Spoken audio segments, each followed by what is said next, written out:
Welcome to the DFA We're Growing Live series. This is the penultimate in the series, given that our next one will be the annual general meeting for Dried Fruits Australia. But today we've got Rachael McClintock from Sheehan Genetics.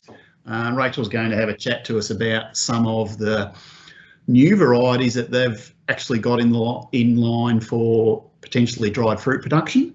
I'll hand over to Rachael McClintock from Sheehan Genetics, and if you give me a moment, I'll just get her presentation up on the screen. I don't have a myriad of varieties, but I would like to discuss and present two new varieties that we have in the system. So I think this is exciting for our dried fruit industry moving forward. So back in January, I took on the role as General Manager with Sheehan Genetics. I stepped out of my private consulting business 3 days a week and joined Sheehan. Sheehan has been here in Australia for the last 10 years. It's predominantly a table grape industry breeder. I report to Spain. Our head office is based out of Murcia in Spain, and I report to our parent company is Specialised New Fruit Licensing. So we in Spain are across 16 other countries. Sheehan Genetics is our #1 plant breeding program. We currently have 25,000 hectares licensed around the world. We have 20 new table grape varieties leased. We also have another 2 other programs, which is the Grape Geneticists collection and also Navcell, and we also have an Australian bred collection called Australis. We're planted across 16 countries and we have over 400 individual licensed growers.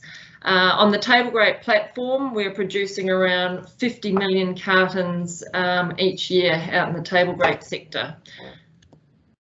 So Sheehan Genetics, they're to give you a bit of an idea of where we are around the world. We're very dominant here in Australia, very much so in the US, in Spain, in Italy, and in South Africa, Chile, Peru, and Mexico. In the dried fruit sector, here in Australia, also in California and South Africa, we're doing a lot of evaluations, and we're moving forward, looking for new exciting varieties to bring into the industry. Just a bit of a background, our global footprint, as I mentioned, we're very large in the US, also Chile, Peru, South Africa, and Argentina, down in Australia, also in Egypt and Brazil. In Murcia, Spain, that's where we have our geneticists. We have a wonderful laboratory in which we do all our embryo rescue. We're moving forward. We're looking for flavors. We're looking for berry crunch. We're looking for colour, and this is where a lot of the varieties, I suppose, are selected. And this is also where some of the varieties are coming out from for the new dried fruit varieties as well. So today we have from Sheehan, we have 2 potential varieties that are suitable for the dried fruit production. The first one I'm going to talk about is called 1-737. It's not a plane. We haven't, it's still in PBR. We haven't actually formally named it. We do have plantings here in Australia in Sunraysia. We currently we've been doing a lot of groundwork in California. It's been successfully trialled in the US with Sunmade. And the other variety is a new exciting variety which was bred here locally in a rimple, which is part of our Sheehan Australis varieties, and we've called that Shiba. So the varieties that are here are still very new. I'm still doing a lot of evaluations and testing in regards to our climate for here in Sunraysia. So to give you a bit of an overview of 1-737, it's a white seedless out of the Californian Genetics collection. It's a mid-season dry on the vine raisin variety. It's attracting extremely good interest within California, and especially with Sunmade. Sunmade have over the years planted 10,000 vines, part of a test plot. They've been doing a lot of evaluations in regards to ripening clusters, and it's been planted since 2017, and it's been proving very, very successful. So here in Australia, in Sunraysia, we did some local plantings here in 2009. So from a production point of view, it's a variety. It's got very good fertility. On average, it'll produce around 77 bunches per vine. The bunch shape is a very long cylindrical shape, has very early bud bursts, late August into early September. Flowering, it should be flowering now, so anywhere from late October into early November. The maturity, we're seeing that it'll reach a maturity bricks of 18 to 20 in late January, and in the States it's been grown very successfully on an open gable trellis of a dimension of 3.6 by 1.83 metre. So in the top photo there you can see as a fresh fruit, it's got a lot of berries per bunch. Average berry is around 2 to 3 grams. High fertility, so you've got really good bunch numbers. It's got a moderate to high vigor and canopy, and it dries well on the vine. So being a dry on the vine, they're finding that you can cane cut it and it dries very, very quickly, and it's a mid-season variety. Shiba, which we also know through Sheehan as SHEA #1. This is quite new. It was initially bred for table grapes. There were some issues with when the heat comes through during sort of late January, early February. It has a tendency to get a bit of shrivel. So from a commercial table grape fresh fruit aspect, that's not a favourable characteristic of the variety. Look, it's a black seedless grape. It's from our Australis collection, so it was bred here in Orimple back in the mid-2000s. It's early season. It has a naturally long, elongated berry shape. It does have potential as a dry on the vine variety. Also, it can be cluster picked and then go through a dehydrator. It's planted out there also with 1-737 in 2019. A few of the characteristics: it's got very good fertility, averages around 80 bunches per vine on average. Bunch shape is a what we call a shouldered conical. It's got moderate vigor. It comes into bud burst. Bud break is around early September. It flowers mid to late October, and it's a very early sugar accumulation is very early. We're seeing sugars come in around 18 and 20 bricks in that mid-January, and it's got a light muscat flavour. So Rachel, we've already had one question, and if anybody's wondering, I'm not just playing on my phone here. Okay, that's good. It's simply because we've got one screen tied up, and I realised I couldn't see where the questions were coming in. Oh, okay. So we had the question come in that sure. I bet you $100 was going to come in. So that is, do we know how rain tolerant 737? Tolerant. So no. So 1-737. It's to answer that question, it never rains in California. So so they're very fortunate over there. They haven't had experience of a wet summer. That's all the really good things I'm yet to find out. So yeah, the jury's out on that one at the moment. I'm hoping it does have some rain tolerance, but yeah, that's probably one of our key focuses in our evaluation here in Sunraysia, what it can tolerate in December, January, February. So are there any other questions? No, that's the only one that's come in at I knew the that moment, one would come up. and I can't see anybody that's got their hand up. Unless for some reason it's Pete Middleton or Larry Petrolo, because for some reason I can't see you Oh, hang on. Ooh. What is? Oh, yeah. Okay. I see the way this is coming in. Ah, there we go. What's the planting density? Planting density. Oh, in America, I honestly couldn't tell you. I can certainly follow that up and get back to you on that.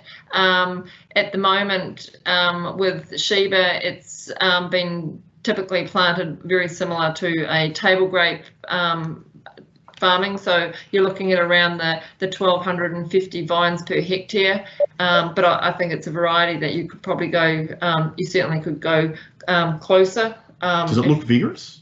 It's got medium vigor, so it's got it's got good vigor for shade and for canes for the following season. So that that's not a problem, and it's got a really nice shaped bunch, and especially Shiba, and the way that it hangs in the canopy. I would assume here you would probably plant them on a swing trellis. But it colours naturally, so it's got a white.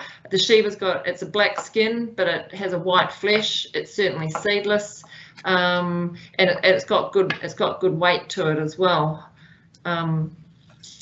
So, any further questions, please? Yeah. Yep. Whack any questions in that you might have. Oh, hang on. Yeah. So.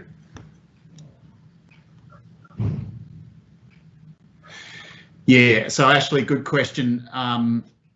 Whether the US vines have been traded up to a Cordon on the split gable system, and I guess the second part is where you want to go is do we have, if we're going to grow it on a Cordon system, are we going to have problems with cane growth for the following year? Okay. So, we hammer these things reasonably hard, and things like Selma peat and probably Merbean seedless are a little bit shy, though they seem to come through on that cane growth for the second year. So yeah, and I suppose look, I can follow that question up back with into the US. So what would be the majority of rootstock that you would plant on here? Would Ramsey or Paulson or so they're probably the two. Okay, Ramsey for a bit more vigor. Yep. Okay. No. I can certainly follow that question up. We do have absolutely. So here in Sunraysia we do have budwood available for both those varieties. I do have a mother vine of 1-737, and we've been propagating that over the years. So there is budwood for trials to be conducted, and for small plot plantings for evaluations as well. Well, that's probably something that might be worth us following up with. Absolutely. If you want help with some of the trialing, I guess there may be people that are prepared to have a crack at that. So I suppose coming today was I think it's really important on behalf of Sheehan. I think the dried fruit industry, look, it's an important part of our horticultural region here. You play a really important role, and it's nice to introduce a couple of new varieties that look, the Shiba is a very early black. As I said, it does need it needs further evaluation. Rain tolerance is definitely one of them, and the 1-737 it certainly is making some good attraction within California. So over the next 12 to 24 months, with trial vines here in Sunraysia, I'll get to see how it pans out, how it grows, how it develops. So hopefully, during the growing season at harvest, I've got some more information, some evaluations to share. All right, and I guess there was and I don't know where the question. Oh, hang on, perhaps it's hiding there. There it is. I've worked it out. So Pete, you've asked that question. Oh yeah. Okay. What about the colour of that 737? When dried, is it a gold? Is it a nice golden colour when it's dried? So I guess the question from Pete's point of view, we get paid a little bit more for light fruit than dark fruit. I'd say it's certainly not a light. It's not on the lighter side. It would be I'd say it'd be a medium to dark. and then naturally the Shiba would be very dark, being black skin. Black, yeah. It's I wouldn't. It's not a golden tan. Yep. The 1-737. It's more of a mid. Yeah, it's more of a mid-range dark. All right. So it might be something we perhaps should show the processes as well. Correct. Processing markets, and see what you guys think of it as well. So yep. Cool. Any info on how quickly that 737 dries? Ooh. So from when you cut it, yes, how long would it hang on the vine? I guess the DOV stuff in America doesn't use drying oil, though, does it? That's not a question for you. That's a question for you guys. Yeah, that they just do natural, so they might be able to tell us. Okay, no, I can certainly. Yeah. Yep. So drying time. Yep. Having a educated guess, I would say it'd be it wouldn't take a long. It wouldn't take a long time. But California, being that they'll get week on week of 38s and 39s, so that they have very hot, constant weather. So that could I suppose if we're getting good runs of 36 to 40 here, that could play a huge role in drying as well. Yep. Yep.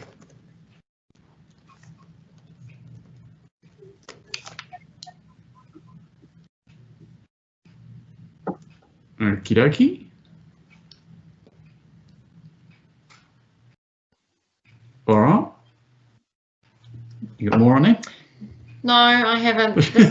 I've come to the end of my line. So, but no, I suppose, I just wanted to show you two other varieties that are here locally, and we're just we're going to do some further work and evaluation.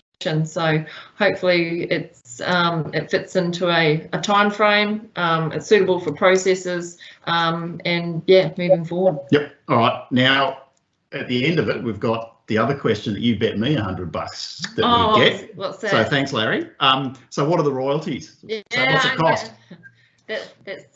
That's to be decided at the moment. It's look, if we go down this path from a Sheehan point of view, this will be certainly the first that we're doing. We're venturing into the dried fruit production industry. So so the way Sheehan Australia works at the moment is from a table grape point of view, our growers pay a royalty on third year production, and to enter the table grape license program they pay an upfront fee of $50,000. So but I don't foresee it going, we wouldn't be looking at we wouldn't be going down that path. So I imagine it'd be based on a per vine royalty. Yep. All right. And John's just put in a question, do you have any feel yet about their sort of disease tolerance, or more or less than anything else that you've seen? I think with the in regards to Shiba, it stands up very well, like especially with downy and with powdery.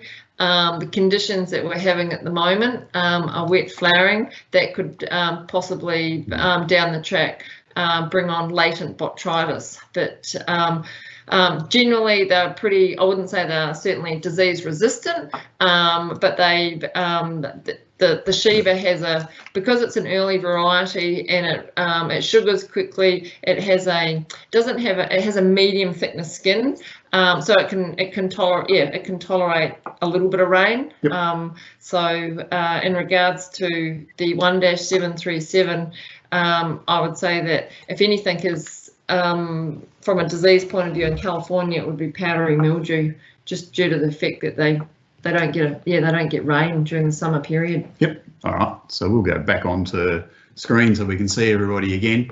All right. So any other questions while we've got Rachel here? I was just going to give a little bit of an update on the 10-ton project while we had a few of you around. But if you think of any questions, either stick your hand up. So look, just to let everybody know with regard to the 10-tonne project, where we've got our demonstration sites set up and we've had them really up and running properly for the last 12 months. We also have the weather stations set with them, and that's the project that's been bringing you the pest and disease alerts, which for this year has been, seems like it's we've got it just in time. Just to bring you up to date, we have had to change 2 of those demonstration sites. The 2 that were on the property at Colignan really are no longer suitable and just don't fit in with the plans for that property at the moment. So what we've done, we've lent on Mr. John Hunt to allow us to use the Sun Glow patch as part of his one of the demonstration sites at his property. So that will now take on one of those sites. The other one is we've agreed with Duxton Vineyards at Weeman. They're more than happy to offer up a Sun Muscat site down there. I was down there on Thursday last week, and it looks like a very good site. So that'll go alongside the 2 that we've already got with David Lyons, your block, and the one that Malcolm and Stephen Bennett have put in with the Sun Glow. So I will be putting together a bit of an online presentation about that in the next week or so, probably the next 2 weeks, just to update everybody with what's there. As soon as we get the ability to put together something live, as in face to face, I think the first thing will be a look at that site, particularly the one at Duxton at Weeman, which I don't know that probably many people have been down to have a look at.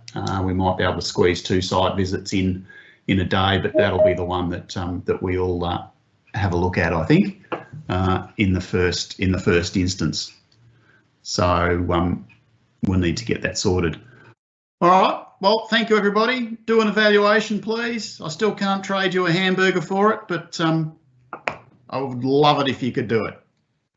Thanks very much, everybody. We'll see you later.